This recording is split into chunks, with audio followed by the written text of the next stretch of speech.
চিন্তা করে দেখেন, দুনিয়াতে কিন্তু কেউ না খেয়ে মারা যায় না।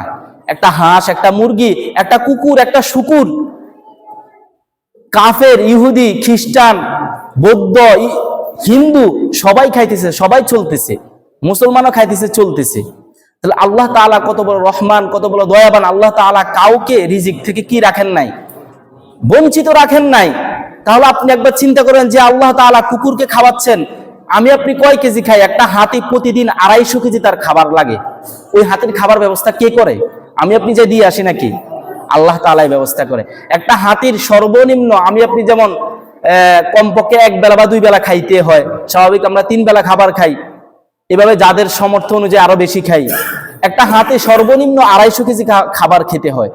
তো একটা হাতি, কুকুর, শুকর, যেগুলো আল্লাহ তাআলার কোনো ইবাদত করতেছে না, আল্লাহ তাআলার কোনো হুকুম মানতেছে না, যাদের উপর আল্লাহ তাআলার কোনো কি নেই, ইবাদতের কোনো আল্লাহ তাআলার হুকুমে নেই, তাদেরকেও আল্লাহ তাআলা খাওয়াচ্ছেন। আর আমি আপনি যদি আল্লাহ তাআলার বিধান অনুযায়ী চলি, আল্লাহ তাআলাকে মানি, তাহলে আমাকে আপনাকে কি কখনোই মহান আল্লাহ তাআলা না খেয়ে, রিজিক না দিয়ে আল্লাহ তাআলাকে আমাদেরকে মেরে ফেলবেন?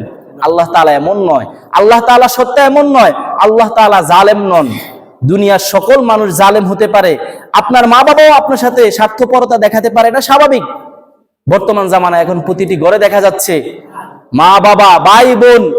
আপনি যেটা কোরআনের মধ্যে অসংখ্য আয়াতের মধ্যে আল্লাহ তাআলা বলেছেন, কিয়ামতের দিন বাবা ছেলে থেকে পলায়ন করবে। ইয়াউমা ইয়াফিরুল মারউ মিন আখি ওয়া উম্মিহি ওয়া আবি ওয়া সাহিবাতিহি ওয়া আখি। কেউ কারো খোঁজ নিবে না, সবাই ইয়া নাফসি ইয়া নাফসি।